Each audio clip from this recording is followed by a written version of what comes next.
Bearstail, and the book I'm reading is The Boy Who Lived with the Seals. I'm going to read you guys the intro in the beginning, the cover of the page, and then I'll read a few pages in the book. Alright, the Chinook Indian legend tells of a boy who disappears one day while playing by a river. The people think him lost forever, but his parents will not give up hope. And one day, many years later, he is spotted near an island swimming with the seals. The boy is brought back to his home and his people, but although he relearns the ways of his former life, the mysterious undersea world of the seals keeps calling.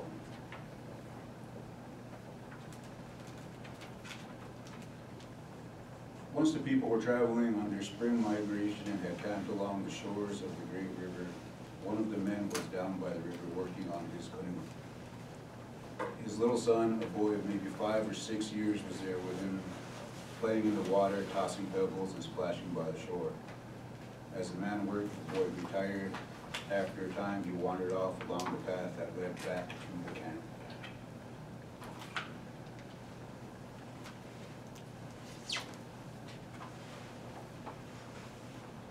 The sun began to sink.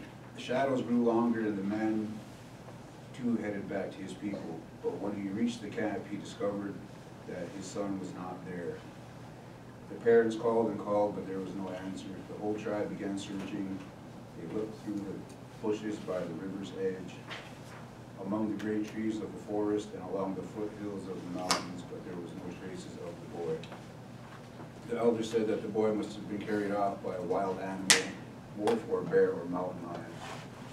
The others sadly loaded up their canoes and set off once more on their journey to the spring camp.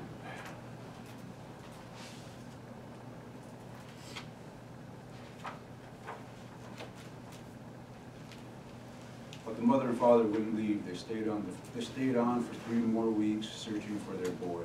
It was dangerous for them to stay all alone like that in a place not their home. But after 3 weeks, they too came to accept that their boy was indeed gone. So with heavy hearts, they at last loaded up their canoe and paddled off following their people. Yet the parents never forgot the boy. They often remembered how he loved to play in the shallows of the river, how he could always be soothed by the sound of waves splashing.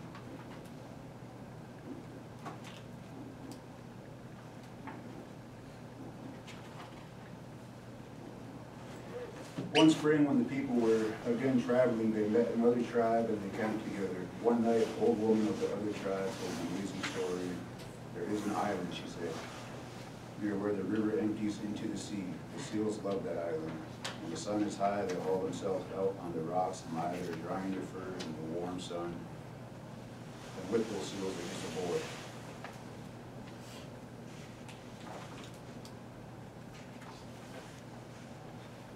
When the mother and father heard this, their eyes opened wide, their hearts began to beat with joy, and they were sure it was their boy. Gathering some of the young men, they set off in their canoes until they came to that island. They hid themselves in the bushes along the shore and watched. Sure enough, as the sun went up higher, the seals appeared. Their heads dotted the water as they rode the swells of the rocky shore.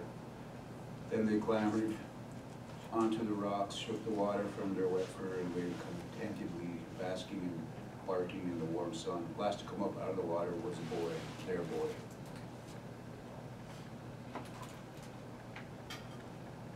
Well, they go to get their boy. They bring him back to the village. They have to teach him how to walk and talk all over again, how to be a normal person. But he misses that seal life, I guess, too much, and he ends up going back to live with them forever.